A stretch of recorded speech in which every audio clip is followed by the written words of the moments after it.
What I want is the movie Rudy. I want like everyone on their feet cheering for like the little guy, and If your team was made up of a bunch of Rudys, you would get demolished. You would be winless on the season. Yeah, but I really like Rudy and Sean Astin in particular. Welcome to Pennies and Popcorn, the show about real money lessons from the world of TV and movies. With your hosts, Carla Cash and Robert Davidson, a couple of personal finance geeks and movie lovers. Welcome to today's episode of Pennies and Popcorn. We are doing a throwback, like a sports throwback, like literally throwing it back, Carla. We're going back to 1996 to the movie Jerry Maguire. Is it a touchback instead of a throwback? I don't think you should try to bring in sports metaphors. That's fair. I have no idea what a touchback is, so it just feels like a vaguely sports-related thing to say. Yeah, please stop. Carla, when we watched this movie, I realized that when you told me that I complete you, that was not an original line. What's up with that? There are so many quotable lines from this movie. What's your favorite? favorite? I'm pretty sure I've never said the words "you complete me" to you, just for the record. But I think my favorite is probably "show me the money." Well, did you know that there's some survey or something done a while ago, a study in the early 2000s, and "show me the money" was the 25th most memorable line from TV and movies, or from movies, I guess. I mean, I feel like several lines from Jerry Maguire probably had to be on that list, right? "You had me at hello" was number 52. Oh, there we go. That's also a very sweet line. Although their relationship leaves a little bit to be desired, I think, in my opinion. But they do end up being a pretty sweet couple. And Renee Zellweger is a standout in this movie. She does such a good job. And it was her breakthrough role. She became world famous after this. So. Is this what made her Bridget Jones? Probably, yeah. Oh, okay. My favorite of the quotable lines is "help me, help you. Help me, help you." Yeah, it's a good line. It's perfect. It is something that applies a lot in life, right? You want somebody to succeed, but you need their help to get them to that point. So yeah, it often applies. So many times in life, you're trying to do something, you're trying to do the right thing, and you just need somebody to get out of your own way, or their own way, your way, each other's way. Help me, help you. Help me get out of my own way, Carla. Yeah, I do think you need a hand right now. Yeah, so there's some great quotes from this movie, a lot of memorable scenes. I do remember that the sex scene from the beginning of the movie with Jerry Maguire and Kelly Preston was scandalous at the time, which seems so quaint in hindsight as we sit here in 2022. I was going to suggest that it was 1996 and you were still like a preteen, so maybe that also was part of it? I suppose that's a factor. Yeah. Yeah. Yeah, maybe. Did you know that they originally wrote the movie for Tom Hanks? That was the original plan, was for Tom Hanks, not Tom Cruise, to be Jerry Maguire, but it took so long for Cameron Crowe to put it all together that I think everyone felt like Tom Hanks was just too old at that point. They also offered the role to Woody Harrelson, and he was like, "Nah, I've done too many sports movies, I'm good." I can picture Woody Harrelson in this role, actually, but I really can't picture Tom Hanks. He's just too much of a good guy to play the smarmy sports agent, I think. Can't picture it at all. So I think they made a good call with Tom Cruise, the better of the two Toms, for this role. Well, despite Cuba Gooding Jr.'s current legal sticky situations, some small sexual assault stuff, Oh, cool. Yeah, just some small stuff. Yeah, great. He got an Oscar for his role in this movie, and I think it's probably well deserved. He did a good job in this movie. I did not realize that he was now accused of some pretty rotten stuff. That's not good. I think he touched a woman in a bar, and then some other stuff came out. Interesting. Doesn't sound awesome. Well, what is your overall impression of this movie? Did you like it? Did you not? Yeah, I mean, it's a lot of fun. I mean, it's obviously a throwback, one that I haven't seen in a long time, but it's a sports movie. It's a rom-com. It's got all the things that, take a loser like me and make me want to watch the movie. I think it's pretty sweet. It's held up pretty well over time. There are definitely things that make it feel a little bit dated. It's definitely from 1996. Yes. So the opening scene where he's writing his manifesto on his laptop, like the laptop looks like it's a screen on top of a phone book. Yeah, it's quite thick. It's a very big laptop. I didn't know they made laptops that big. Mm-hmm. Yeah, this made the fancy laptops that they used in You've Got Mail a few years later look super advanced. And I remember thinking those looked ridiculous. Oh, yeah. The technology of yesteryear. Well, let's talk a little bit about the plot of the movie in case anyone's forgotten. The basic gist of it is Tom Cruise is a sports agent, and he works for a big sports firm, SMI. And at some corporate retreat, he decides to stay up all night and write some memo, or a mission statement as he calls it, where he basically says that the way that they're doing business isn't quite right. They should change some things. Those things would generally cause them to make less money. And I think it was not particularly popular with the leadership of the firm. I think he actually put the phrase fewer clients, less money as one of the main themes of this mission statement. Yeah. And of course, he gets let go, starts up his own company, and one of his colleagues joins him, and it turns into a love story with the two of them. There's one primary client that goes along with them, and we're trying to help him get his money. That's what the audience is hoping for. So anyway, it's an interesting story about a sports agent and his clients and his own personal life. Yeah, I think that about sums it up. So I think we can go ahead and dive into our very first clip where we are listening to Jerry Maguire describe kind of what he really does for a living. And we also hear him telling us where the roots of these feelings of dissatisfaction that lead him to write this mission statement are coming from. I handle the lives and dreams of 72 clients and get an average of 264 phone calls a day. It's what I do. I will not rest until I have you holding a Coke, wearing your own shoe, playing a Sega game, featuring you while singing your own song in a new commercial starring you, broadcast during the Super Bowl in a game that you are winning. And I will not sleep until that happens. It's what I do Give best. you 15 minutes to call me back. Now, I'll be honest with you. I started noticing it a few years ago and didn't say a word. Was the girl 16 or 17? In the quest for the big dollars, a lot of the little things were going wrong. Listen, there's no proof of anything except this guy is a sensational athlete. Are you Calvin Knack? Can you sign my card? You know, I'm sorry, little fella. I can't sign this particular brand of card. Only Pro Jam Blue Dot cards. Phew, definitely sounds like a high stress and kind of morally compromising job. I can see why he feels a little bit uneasy about his place in the world, as he says in the movie. When I have some sort of disgraceful scandal that causes me to get fired from my job or something, who's going to be there to stand up and say, the only thing we have any evidence or proof for is that he's a heck of an energy engineer? Me. I'll do that. Okay. Yeah, I'll take that on for you. I appreciate you for standing up for me like that. Mm-hmm. That is such a ridiculous line for him to say, like his clients being accused of these horrible things. And he's like, all we know is he's a great athlete. I mean, what is that accomplishing, right? It's no one's listening to this random sports agent and being like, well, my mind has changed. Yeah, you're right. Let's focus on the fact that he's a great athlete and not the fact that he might have statutorily raped some poor young girl. Yeah, like it's just such a silly thing for him to be saying. But I guess he feels like that's his role, is to... He's got to be an advocate for his client, I suppose. No matter how terrible of a human being they may actually be. So they have that funny clip where a kid comes and says, hey, can I get your autograph? And the guy's like, well, no, it's not the right brand. Your card is not from the company that I'm allowed to sign and endorse. And the kid walks away dejected. Is that a real thing? Can athletes only sign certain brands?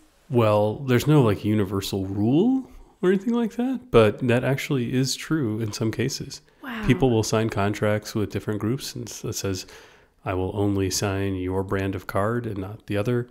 I think this actually happens fairly often. A lot of people will send sports cards through the mail to famous athletes to try to get their autograph. It's an easy way to get that done. And a common response is no. I can't sign your particular card, so they will send it back. And usually they'll send back some other autographed thing, like a picture or something like that. Gosh, I mean, if some random kid comes up to you and I think they were in a hospital or an airport or something, like some random place, and just this one little kid. Like, you're really going to say no to him? I don't know. Carla, it's a contract. Man. I thought as an attorney you'd be familiar with how important these things are. I'm also aware of how important little kids' feelings are. I suppose. But can we step back for a second and ask, like, why do people want autographs? Like, what is the point? Well, it's a nice thing. I also think in this day and age, this was not a thing in 1996, but today, I think most celebrities are really tired of and frustrated by the constant requests that they get for selfies, right? Somebody meets them and they're like, hey, can I get a selfie? And number one, the celebrity doesn't know if they're going to like turn around and sell it on the internet, right? Number two, they don't know if they're going to like tag them and now everybody knows where they are on planet Earth. So I understand the reluctance to give a selfie. And I've heard a lot of celebrities say, can't you ask me for an autograph? I would really prefer that. And then you have this nice thing proving to people that you met them. Maybe I was going to say, is that the whole point? Is it to be able to say, I'm not just making up the fact that I met Dan Marino. I have his name on a napkin. I mean, is that the whole goal? I think so. And it's like a tiny little piece of them, right? You feel like you have something to remember the encounter by. It could potentially be worth a little money someday. And it's just a piece of memorabilia, right? People like to take tokens with them. I certainly believe that famous people don't want to be in selfies all the time, and they would much prefer you to treat them like a human and say something nice to them. And then that may trigger them to engage with you if they're in a moment where that's reasonable. And often they may offer to take a picture with you rather than you coming up and be like, yeah, I'd like to take a selfie, or walk by with your camera awkwardly out and put them in the background. Yeah, let's all agree that that's not a nice thing to do. We should not do that to celebrities. Well, so the crux of this segment we're talking about here wasn't the signature on the baseball card, although it's going to take me a long time to understand why autographs are cool. So let's just jump to sports agents, which is what Tom Cruise is. Mm-hmm. Is he banking? He almost certainly is. So based on my research of what it means to be a sports agent, I think it's not super accurately portrayed in the film because I think most people would specialize in a particular area of sports. Well, yeah, sports. So what I found is that you can typically expect to make, as a sports agent who works with the NFL, anywhere from $375,000 a year up to $20 million a year. On top of that, you can earn commissions that range anywhere from like $10,000 or $11,000 up to like $600,000. What are the commissions for? It varies. It can be based on endorsements that they've made or the actual salary contracts that they sign with a team. I think there's multiple opportunities for these kinds of commissions. I guess I would have figured that your salary was always kind of a commission. I'm talking about if you work for like a sports agency that would pay you a salary based on like all of the grouping of all these commissions. Yeah. So that is a very, very large salary. Obviously, if you are on the higher end of that, making close to $20 million a year, you are in a fabulous position in life. Now we see Jerry Maguire representing really, really high-end athletes in all kinds of different arenas, right? I think they show like a baseball player and a golfer and a gymnast, and he obviously represents people in the NFL. In addition to that, I don't have the sense that that's super realistic, but I don't have a lot of experience in the sports agency world. This is what I'm seeing based on my own internet research. So, but Carla, it seems like most sports agents are lawyers. Did you not take a sports agency year while you were in law school? Well, obviously I did because I'm really passionate about sports. No, I did not. And as evidenced by my touchback comment, which may or may not be a thing, I don't know. I am not very knowledgeable about sports. So no, I definitely did not take any kind of sports law related classes in law school. But there are such classes. That is a thing that exists. You can also get an undergraduate degree in like sports management, which is pretty common, I think. But a lot of sports agents are attorneys, which I think makes some level of sense because you are negotiating and there is some negotiating in the practice of law. But I will say that the vast majority of, well, for me personally, I didn't take any kind of negotiations class in law school. So the only experience I had with negotiating was in the real world, handling mediations for lawsuits. So I would not have been very experienced in that area until I'd been practicing law for a pretty long time. So it wouldn't have been a good fit for me to be a sports, well, it just never would have been a good fit for me to be a sports agent. Let's not pretend otherwise. Yeah, Carla. But that whole thing about negotiations, it's something that a lot of people don't learn in law school. So I feel like everyone has this idea of like, oh, you're a lawyer. Didn't you learn how to be a super good negotiator? And in many cases, the answer for people is no, especially depending on what kind of law you practice once you get out of law school. So it makes some level of sense to me. And obviously you're dealing with contracts too, and you get some sort of basic understanding of how contracts work and what's needed to have a valid contract in law school. But I also suspect that most big sports agencies, they probably have lawyers who are working as lawyers and not as sports agents who are carefully reviewing these documents. Yeah, I'd agree with that. Before I talk about the lawyers, I think I want to play a game at some point, probably not in this episode, where I take the word back and I put random words in front of it. Like full back or quarterback or kickback. Sacagawea dollar back. Nickel back. Uh-huh. I mean, there's all kinds of money backs. It's there's a lot. Okay. And I want to see if you can tell if it's a real sports word or not. It's gonna be a wonderful game. Okay. All right. On the lawyer front, though, yeah, I think you're totally right. The agents themselves, the people who are building personal relationships with the athletes and also building relationships with the businesses or sports teams that they're working with, they're not drafting contract language, right? They're not the ones who are going and putting together a standard form contract or making minor tweaks to it. I wouldn't think. There's surely some expertise in the office. I do think where the legal background may come in handy is most major sports leagues have collective bargaining agreements, right? These aren't just, the players aren't just on their own negotiating with the teams, but the teams have rules, right? They've agreed with a group of players on what is permissible and what is not.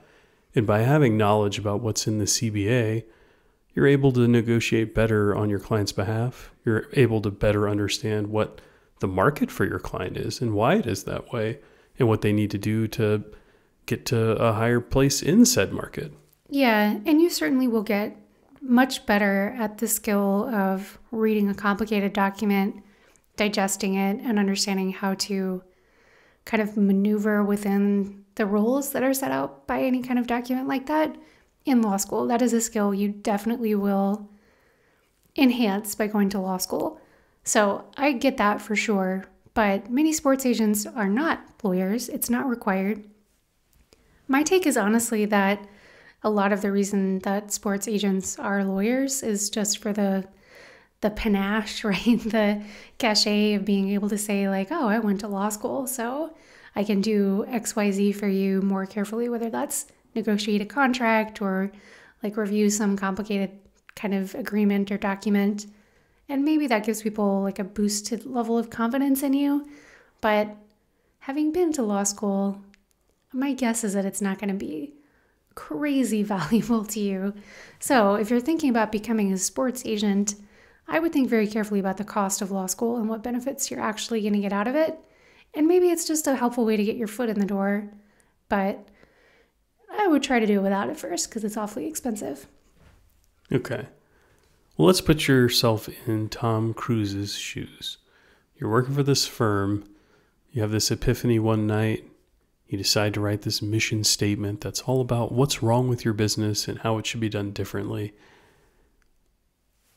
Should you do that? Is that a normal thing to do? Do people like ever just decide that the way that things are going at their company's not right and they should do it differently and they decide to leave? Is that real? Well, I mean, first of all, he didn't decide to leave. What he decided to do was put this 26-page thing. He decided to help them change. Yeah, in everybody's cubbyhole. I think probably the primary thing that he did wrong was he gave himself absolutely no time to like think this through and change his mind. He has this one night where he bangs out this crazy long document and puts it in everybody's box. He does not sleep at all that night, as best we can tell. So he certainly doesn't give himself a chance to sleep on this really important decision. And then we do see him have some hesitation, like at the very last minute after it's already gone out. He's like, did all those actually go out to everybody yet? Or could we maybe like snatch that back? And it turns out being too late. So if you're going to do something like this, I would think very long and hard about it and not just do it on some crazy 1 o'clock in the morning whim. Do you think his model of putting some, let's call it ethics, I don't know if it's really ethics, but just a different set of business values in this particular arena, do you think that could actually work out and be a successful business?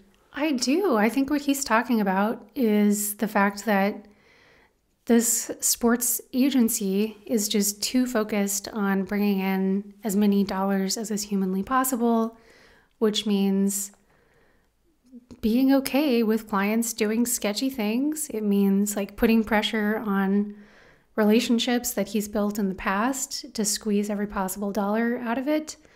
It means that he doesn't have as close of a relationship with the athletes that he really knows and likes. I mean, I certainly think there's that touching point where the hockey player is in the hospital with like his 4th concussion or something like that, and the hockey player's kid just calls Jerry an asshole, or maybe something else, something not so nice. Yeah. That kid is the kid isn't Jerry's client, but kind of is, right? Part of his job is to be an advocate for the overall well-being of that hockey player. And he's probably only being an advocate for him on the ice. Yeah, I think he's being an advocate for that guy's salary and not the guy as a person. And that isn't great. And I do think that people really respond to and respect the idea that somebody wants to represent them as a whole person and not just try to extract the most value out of them as an athlete. So I think you could probably build a very successful sports agency by saying to people, look, I'm not going to push you to play when you're hurt. I'm not going to push you to take endorsement deals that you don't like because I care about you and I value you and I want us to have like a holistic approach to this relationship and make sure that you're happy with every decision that we make. So you used an interesting word there, relationship. And this makes me think about the scene in the movie where Bob Sugar and Jerry Maguire go to lunch, and Bob Sugar tells Jerry that he's firing him. It's like he's breaking up and ending their relationship. He takes him to lunch and fires him in a restaurant to avoid a public scene. Yeah. How did you feel about that? Very, very skeptical. I mean, that is like a classic breakup move. But it's not a firing move, right? Like when people get fired, it's a formal process. You've got like HR people there to document it. Potentially, you've got people getting like escorted off the premises so that they don't steal company secrets or anything. But it is definitely not something that gets done at a casual lunch setting. Yeah, I couldn't believe that. If they're deciding to fire this guy, why are they letting him back in the building? Why do they let him steal the goldfish and go make an ass of himself in the middle of the office? Why is this not, hey, we've got a meeting at 10:30 this morning, meet me in the conference room. And you walk down to the conference room, and what do you know who's there? Your boss and somebody from HR and somebody from security? I don't know. This seems like a normal thing, and they would escort you out and ask you to leave. Yeah. I think that's a much more realistic portrayal. I mean, maybe if you have like some super, super small business where it's just a handful of people, they would do something informal like that.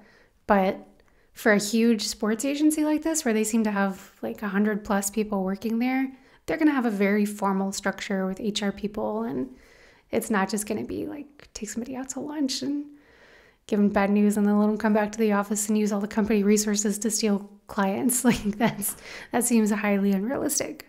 Yeah, I don't understand at all why they would do it that way. Firing is no fun. I'm sure. I guess there are positions where sometimes they give you like a little bit of a parachute, right? Where you're basically being told you've got a couple of months to figure it out, but you're on the streets. But I can't imagine this industry is one where that would happen. Yeah, well, this is an industry where the stealing of clients is something that they're going to be on high alert for, right? They want to make sure that they do everything they can to keep those clients. In fact, what seems even more unrealistic about it to me is that they would have been in touch with Jerry's clients before they let him go to let them know, like, look, this is happening. We want you to stay with us. And then there wouldn't be this scene where we see Bob Sugar and Jerry Maguire, like, having this race to get in touch with each other. Yeah, they have a whole bunch of agents in this firm. Why don't they get like 20 of them on the phone with Jerry's 72 clients or however many he has and say, okay, here you go. Here's your list of like 3 or 4 people that your job is to go see if we can hang on to, call them. And you need to call them starting at this time. This is when we're telling Jerry that he's out, and that's when you need to go talk to his clients, and boom, divide and conquer, and you will surely do a particularly good job as SMI of keeping your clients. Yeah, the fact that it's just Bob Sugar versus Jerry Maguire one-on-one in this race to get all the clients just seems wildly unrealistic. They're a huge company, and they're going to do so much more. They're going to have so many more people on this to try to keep all those clients to themselves. I think another thing to talk about is these existing clients have contracts, and they are almost certainly not with Jerry Maguire. Their contracts with the firm, right? I will agree to be represented by SMI, and maybe it has Jerry Maguire's name in the contract as the primary point of contact for the firm. But if he's no longer with them, your contract is still valid with SMI. So this race to call these people, I kind of wonder if it needs to be a race. I'm sure it does. You want to be fast. You don't want to be changing the narrative that somebody else has already set for you. You want to be the one setting it. But my goodness, I can't imagine very many of the clients would have any interest in leaving. It's going to be a long sell to convince them that, hey, the next time you're up for a major contract renegotiation, you should terminate your relationship with SMI and come with me. I'll help you out. I've been the main person negotiating with you for years. But until you're at a point of a new negotiation or something, is there really even much of an opportunity to terminate without... surely there are big penalties and costs for these athletes for changing. Yeah, I don't know. I mean, that's something specific to the world of sports agency contracts that is probably pretty difficult to know unless you're in that arena. But it's going to be unique to the terms of each contract, right? I do think it would be important if you were in a situation like that to carefully review it and make sure that you weren't like jumping emotionally at the chance to go with Jerry Maguire or stay with SMI without knowing what the consequences were for you as an athlete. So it just... like so many things, it depends, and you've got to look at the actual terms of the contract that would apply to you in that situation. Well, speaking of emotional decisions, so Jerry, he tries to call his clients. He gets stuck on the phone with Rod Tidwell, and basically he's the only real client other than Cush, who is saying he's going to stay with him. And he decides to leave. He makes his big scene. He expects his administrative assistant to come with him, and she's like... no, not going to happen. I'm a few months away from getting a raise. He grabs the goldfish, his only friend in the world, and asks if anybody else is coming with him. And Dorothy Boyd, Renee Zellweger, decides that she's going to come, which seemed like quite an emotional decision. And our next clip is Dorothy and Jerry in an elevator together immediately after this has happened. So I know this is a bad time, but you will have a medical program. Oh, right? sure, yes, medical. I don't know. But when you think about what you did there, don't panic. We're gonna be okay. I mean, we're gonna be great. We're gonna be great. What about medical? Of course, medical. You are a single mother. You have given up the right to be frivolous. If you had read what he wrote, you would have left with him too. And I can always take that job in San Diego. Do you know how much those well child exams cost? Of course I know. $150. Yes, that's right. And that's just when he's well. Okay, Carla. Should Dorothy Boyd have walked out with Jerry and the goldfish? Probably not. I mean, it turns out to be a good thing for her by the end of the movie, right? She's found love and she's found a new career that she seems to be excited about. but it's an awfully risky thing for her to be doing. Dude, this is stupid. What? We can't even, like, what are we doing here? Like, I can't, the words aren't even coming to me how, like, outraged I am at the idea that she thinks she needs to stand up right then at that very moment and walk out with him. I mean, I suppose maybe it was a moral stand that she really felt super strongly about what he was saying, and that she would refuse to go work for an employer who would fire somebody who has that kind of thought and about where the company should go. I suppose that could maybe be the case, but I don't even think her feelings were that strong. I'm sure she liked what he wrote, but I mean, come on. Like, why couldn't she, I don't know, like wait 3 days and talk to him, like send him an email? I think maybe it was 1996. Call him, find him, and say, hey, I really like what you have going on. Tell me more about this business you're starting. Mm-hmm. She should have asked a lot more questions. She didn't ask a single question, right? Well, I mean, you can't stand up in the middle of your office when he's standing there with the goldfish saying, who's coming with me? And you'd be like, well, what kind of compensation arrangement are we talking about? Yeah. Where do you think your new office will be located? No, she obviously couldn't have realistically done it in the moment. But I think you make a great point. Like, just sit there, let him have What's the rush? Yeah, just talk to him soon. If he really is starting a company and he really does need people to help him keep that going, then talk to him like 24 hours later. Again, no one sleeps on things. All these big decisions are getting made without anyone getting a good night's sleep. And I feel like that helps a lot in terms of making good decisions. So yeah, she probably made a pretty bad, reckless call here, I think. Okay, so she did make this decision. What should she expect? I mean, not just about medical care, but like what should she expect? She's an accountant, and I imagine at SMI, she's sort of treated as the support staff. When they land a big client, she doesn't get a big bonus. Her job is sort of maybe more static than Jerry's, right? She is a key part of making their business successful, but at the same time, she's not the secret sauce that Jerry is, and her compensation is probably markedly different than his was. Yeah, I mean, certainly those numbers that we were throwing out for working as an NFL agent, she's not making anything close to that as an accountant, kind of in the back office behind the scenes. So should she expect to be treated like a founder for walking out and joining him on day one, or should she expect to be treated the same way that she was at SMI? Another great question that she could have asked him if she'd gotten a good night's sleep. Yeah, who knows what she should expect? It depends on what his thought process is, because right now the company is literally just him, which is why I think it's such a ridiculous question for her to ask in that elevator at that point, because one, at that point, she doesn't know how many clients he has to his name. Two, at that point, she does know that this is like brand spanking new, and he hasn't had time to think through anything.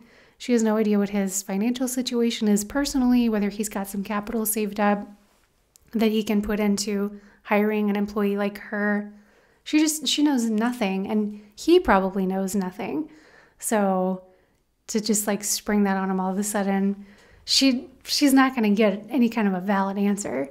Yeah. So I'm glad she's asking questions, but it feels like the wrong time and place to be asking those kinds of like important questions that need a sit down, thoughtful setting to get a straight answer. I think if you jump at this job immediately before it's even a real job, you have to expect to be undercompensated relative to what the market has to offer, because you know your business that you're joining doesn't have that much to offer. And so in order to make that attractive to you, they have to provide you something extra, some kind of upside in the event that they do become a very successful, profitable business.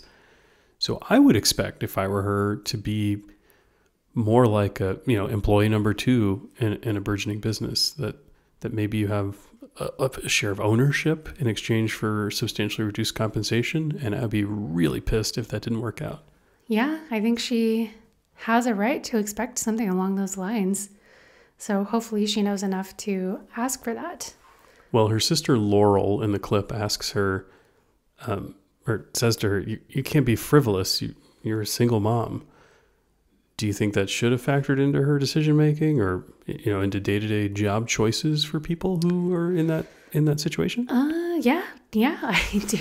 I do think that when you've got a little person who can't fend for themselves, who's completely reliant on you, you've got to factor that into your life decisions, right? So she didn't seem to be thinking about sweet little Ray when she made this impulsive decision to go put in her lot with Tom Cruise. Did you know the human head weighs 8 pounds? I guess that's one of the other quotable lines from the movie. Well, I did know that because I've seen Jerry Maguire. So I actually do think she probably had more of a safety net, at least for her son, than she realized. I say that from the 2022 perspective. I don't know if this was the case in 1996 when the movie came out. But today, there is a pretty big safety net in place, especially for kids when it comes to healthcare. So if she had no income coming in the door, she almost certainly could have qualified for Medicaid, especially for kids. Medicaid for kids is a much more robust and expensive program than it is for adults. So she very likely could have gotten Ray any medical care that he needed for very close to free. Now, California is actually one of a very small handful of states that can charge people a little bit of money for kids to participate in a Medicaid program. But even then, it depends on your circumstances, and we're talking about a very, very small fee. According to one site that I saw, it can be somewhere in the range of like $13 a month. So she probably had a much better shot than she thought of getting Ray's healthcare needs completely taken care of. So while I agree that being a single parent means you have to be pretty conservative and realistic about a safety net and make sure you can take care of your child, her safety net is her general marketability. It sounded like she had a viable job offer already in San Diego. I realized that might be hard with her sister living in the LA area, and having a family resource is also very, very helpful for things. But she's an accountant, right? It's not as though she has no skill set. It's not as though she's an unskilled laborer or something and just hoping to land another job somewhere else. If things don't work out with Jerry within the next couple of weeks, I would imagine that her past experience at SMI would make her a valuable asset to a lot of different businesses. Yeah, I would think so too. Highly transferable skills. Yeah, being an accountant is a valuable commodity. So I think, especially in 1996, she would have been more than okay. Does that mean it was a good idea for her to just walk out? Oh, no, it's dumb. No, definitely not. But yeah, she probably had a lot of marketability that she could capitalize on when she needed to. Yeah, I think what Laurel should have done is said, hey, this is a bit of a gamble and this may not work out and you should be prepared for this not to work out. You have a lot to offer in the business world. Don't forget that, and don't feel obligated to stick around here with this loser that you're following after that just got fired, right? Go do you take care of you. Mm-hmm. Could have done that with a much different message. Yeah, I agree. Also, this clip makes me think of just how important it is for anybody who's walking away from a job voluntarily or involuntarily to have their own safety net that they've put in place, right? It's always such a good idea to have some savings. Now, maybe for Dorothy, Renee Zellweger's character, that was a lot harder. She's living in LA, which is an expensive city. She's got a young dependent. Maybe it was a lot harder for her to build up some savings. But we also learn in the movie that Jerry Maguire basically has nothing to his name. And that to me just seems unforgivable. This guy was likely earning an astronomical salary, and for him to have just frittered it all away completely on a high flying lifestyle was not a good move, especially if he's been having these kinds of thoughts about not feeling really satisfied with his career and the trajectory for any length of time at all. He should have been ratcheting back that spending and giving himself a savings cushion that he could maybe use to go out on his own and build a business that he felt good about with that capital, right? So the whole movie of Jerry Maguire centers around his job as a sports agent, and our next clip actually deals with some real sports agent stuff. A player wanting a new contract and being dissatisfied because he doesn't have it, and the agent trying to tell him what's going on. Friends can tell each other anything if we have our friends hats on, right? Yeah, I think so. All right. I'll tell you why you don't have your $10 million yet. Right now, you are a paycheck player. You play with your head, not your heart. In your personal life, heart. But when you get on the field, it's all about what you didn't get, who's to blame, who underthrew the pass, who's got the contract you don't, who's not giving you your love. And you know what? That is not what inspires people. That is not what inspires people. Just shut up. Play the game. Play it from your heart. And you know what? I will show you the Quan. And that's the truth, man. That's the truth. Can you handle it? It's just a question between friends. Can you handle the truth? I mean, we can't let this go by and not comment on the Few Good Men quote, right? When Tom Cruise is saying, that's the truth, can you handle it? It makes you think of A Few Good Men.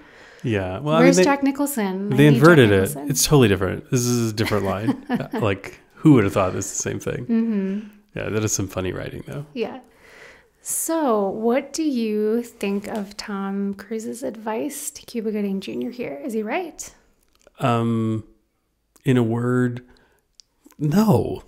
Okay, I don't get it, right? While it sounds really lovely, this talk about inspiring people, when we're talking about the world of professional sports, it's a pretty cutthroat business, and it is all about production. There are so many things that people do in the world where it is very difficult to measure whether or not you're being successful. In most professional sports, there's a whole industry geared around advanced statistics or even just basic statistics that can identify whether or not you are successful relative to your peers. It is way easier than other things, and what sports franchises are trying to do is that they don't want to allow a talented player to go play for somebody else. They want to pay them the least they possibly can and build a team that, is comprehensive in all the different facets and is able to be successful. And they're going to do that with their own risk tolerance profile. If they don't think you have the ability to produce and put the numbers out there on the field, it doesn't matter how good of heart you have at all, how much you play with heart, they're not going to buy in. We saw the general manager of this football team say that the reason he doesn't want to give Rod a contract is because he's a shrimp. He's like 5'10" or something like that, which seems tall to me, by the way. He's like 5'10", and he wants a prototypical 6'2", 6'3", 6'4", number one wide receiver. He wants a big guy who can race down the field and get open and get up high and get any balls that are thrown their direction. He doesn't want some smaller guy who's struggling to get open, who may be injury prone and not be able to stand up year after year to the abuse that you take as a wide receiver in the NFL. It is a completely reasonable position that he's taken. And so in order for Rod to get his money, what he has to do is demonstrate on the field that he actually has the skill set that's worth it. Right? He needs to consistently go out and play and be a difference maker on the field. Maybe he's a system player and the GM thinks he's just replaceable. He's a cog in the machine. And while he may be the best receiver we have right now, we could get rid of him and plug in almost anybody else who's decent and they'll do the same thing for a little pay. There may be a variety of reasons, but I guarantee you it's not because he plays with his head and not his heart. It didn't seem like the way that he was playing was trying to avoid injury or something like that. It seems like what Jerry's trying to say is that you're just such a passionate person who cares about the people in your life, but when it comes to being on the field, you seem to not want to take responsibility for success as a team. And while that is important as a team sport player, it's really about production.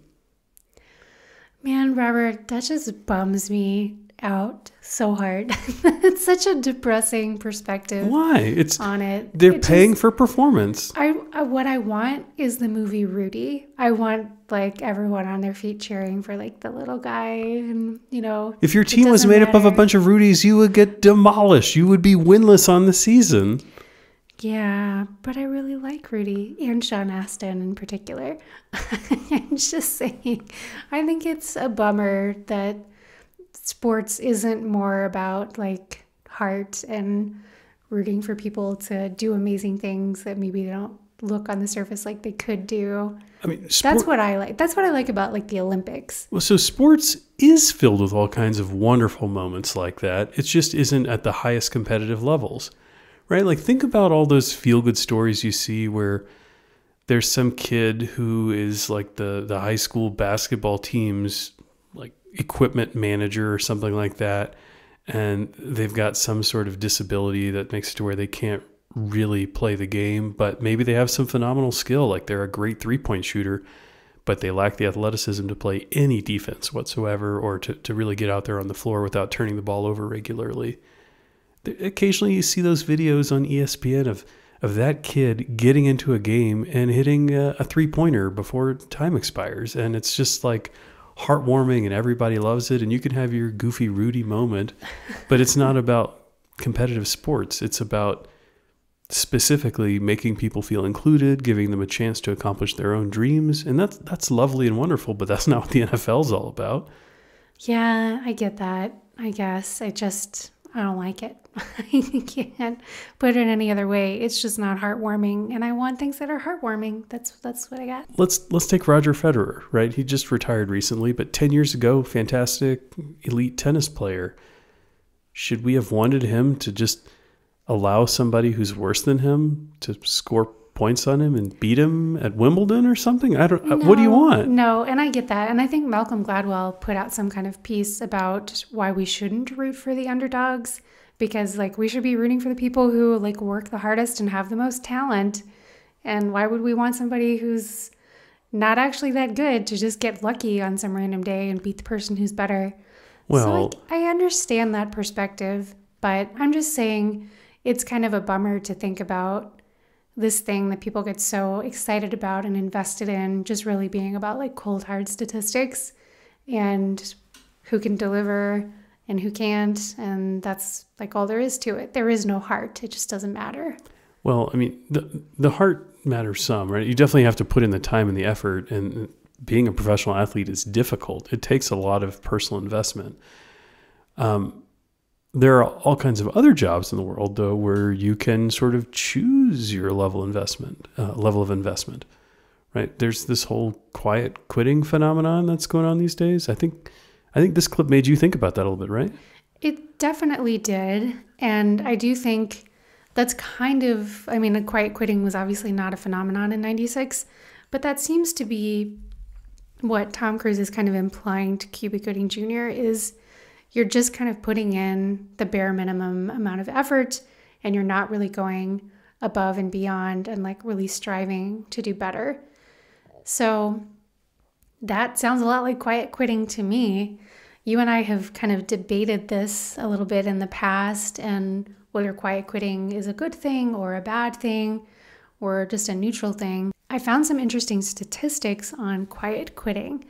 So there was a Gallup poll done which found that half of U.S. workers are what they would call quiet quitting. Yeah, which means that they are, quote, not engaged, just doing the minimum and feel psychologically detached from their job. And it's actually worse for younger people. They are feeling even more disengaged. So I mean, that certainly doesn't sound like a good thing on the surface, that all these people are feeling disengaged from their work. But I think a lot of folks feel like it actually is a pretty solid phenomenon that may actually be good for employees, because it basically just means that people are not having to do more than what they're being paid to do. Well, but there are a lot of salaried jobs out there. What are you being paid to do when you're being paid a salary? Well, obviously it varies from job to job. And I think where your problem comes in, and I do agree with this, is that it should not be the case for most people that like nothing gets done unless someone specifically asks them to do it, and to specifically ask them to do it in like a particular way. I think what your perspective is, and I'll let you speak for yourself in a second here. No, tell me how I feel. Is that people should be just like sort of looking around and figuring out what does need to get done, right? In fact, you and I have had this conversation about sharing the workload when it comes to household chores. So I think it's very common, especially, I realize I'm stereotyping here, but it is very common for men, more so than women, to just be like, well, why don't you just tell me what I need to do around the house instead of just like, oh, I see a pile of dirty dishes in the sink. Let me go ahead and take care of those. I don't know if those need to be dealt with. Oh, there's like dog hair all over the couch. Let me grab the vacuum and get that up. I thought that was okay. Instead of like, well, you didn't ask me to do it, so why would I just do it on my own? And that is a very frustrating attitude to have, because it's like, are your eyes, do we need to get you a better glasses prescription? Like what? Why didn't you see the dog hair all over the couch? I saw it. Did you really not see it? So I think that's probably the same kind of thing that you think is going on in the workplace, is that people are just like kind of willfully ignoring things unless they are specifically asked to do them. Did I get it right? I don't know. You kind of rambled. What I would say is that when I think about this quiet quitting thing, I think it's people just not doing their best at something. Like, I fully believe that you should have a healthy work-life balance, and you should be able to choose a job that pays you a reasonable wage, and that you find a balance that works for you, whether that's the amount of travel your job requires, whether it's the amount of hours that you're working, whether it's how far away that job is from where you live, whatever. I certainly want people to be able to find that, but I don't think that should mean doing anything less than giving your best and putting your all into whatever you're doing, right? You should care about the results for what you do. You should care about your teammates, the other people that you're working with, and not just for the well-being of your business, but what about for yourself? How miserable is it if you hate what you're doing so much every day that you aren't willing to put in a little bit of effort to make it better, right? Where do you get your sense of pride from that? Like, isn't it going to be demoralizing? It might feel good for a couple of months, but at some point, isn't it just going to feel really sickening that you're putting in all this time for, I don't know, for what? Like, what are you trying to do? Well, I think the response to that would be, well, I'm doing it for the pay. This is not, it's sort of the backlash to the idea that the workplace is a family. And I think a lot of people I get that. Don't like that idea, right? It's a professional setting. We should treat each other like professionals. I am exchanging my services to you in exchange for pay. And that's why I'm here. I am here for the money. But if you're quiet quitting, aren't you kind of under delivering your services? Aren't you sort of not raising up to leadership that, hey, you've only given me 30 hours worth of work to do, and I know your expectation was to give me 40. Thank you for not micromanaging me. I can do a little bit more to help out. Like, by not doing that, you aren't fulfilling your end of the obligation. Well, I don't know that that's the definition of quiet quitting, is telling, like, secretly doing less than 40 hours a week and hiding it from people. Perhaps for some people it is. I think it varies from person to person, right? This is not like a universal definition.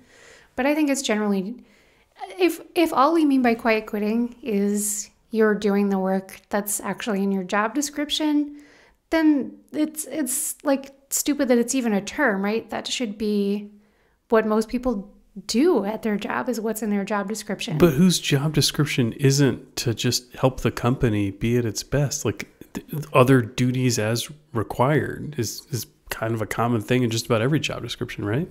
Yeah, I think that's true.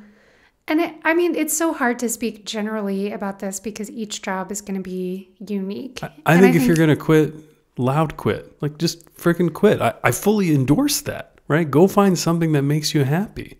I don't think this quiet quitting trend is going to lead to satisfaction. I think it's going to lead to dissatisfaction in a way that is surprising to people.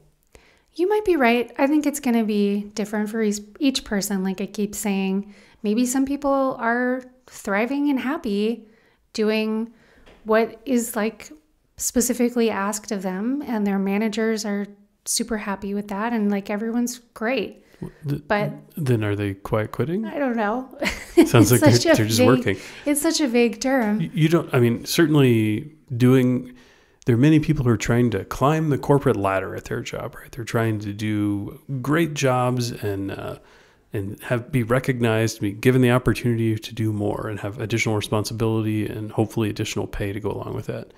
And choosing not to do that isn't quiet quitting. I mean, it's just doing your job. That's fine.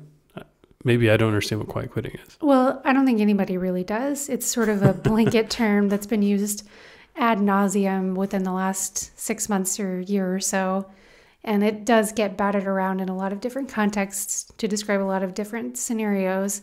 So it's a very vague term. However, I do think it is really important for people who are in a managerial role to be aware of the fact that this is so prevalent. This applies to you. You are in a managerial role, right? So what I think is helpful to prevent this kind of mindset from employees is to just talk to them and treat them like actual human beings, right? Wait, what?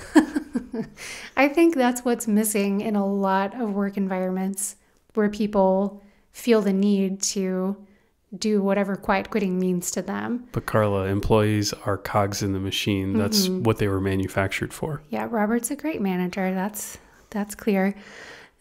I mean, really, it is so important to talk to people, right? Understand what's going on in their lives, understand how they're feeling about the position that they're in, encourage them to be honest with you. And if you have to ask somebody to do something that is kind of going above and beyond, like work a weekend or, really just put in a ton of extra effort and creativity on a project, I think it's important to help people understand why that's necessary. I think oftentimes managers or people in any kind of position of power can have this mentality of like, just get it done. I'm asking you to do it. That is the reason that you need to do it.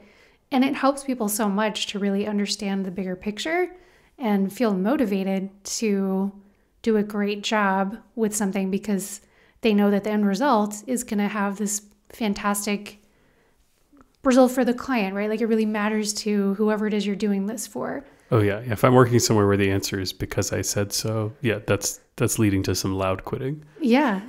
No, I fully agree. But I mean, I think I've been in scenarios like that where people are like, it needs to be done by Monday and you don't need to bother with knowing why. It just needs to be done by Monday. And they're telling you this on like a Friday afternoon. So that's a really frustrating position to be in. And if you understand the bigger picture, like, hey, this emergency thing just came in the door.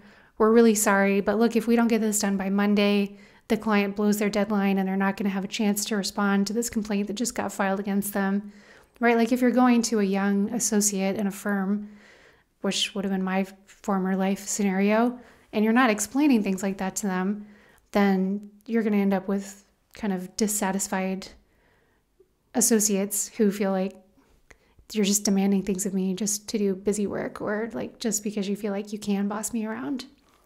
Well, to sum this whole quiet quitting thing up, I think what I heard you say, if we take this through the Jerry Maguire lens, if I have someone that I know that's working with me that is not putting in the right effort, who's quiet quitting, I need to take them to lunch and fire them there so that it doesn't cause a scene? Yeah, that's accurate. Okay. That's exactly what I'm saying. I'm glad I got the life lessons from Jerry Maguire correct. You had me at hello, Carla. Next time you see like a pile of dog hair, just vacuum it up. Help me help you. Tell me what to do. Oh, Lord. Okay. I think that about sums it up for Jerry Maguire. And Robert and I are going to go have a chat about household chores. So we hope everybody else has a lovely week ahead of them and doesn't quite quit, but finds a job that they feel like they don't have to quite quit. Show me the money. All right, everybody. Thanks for tuning in. We'll catch you next week. Take care.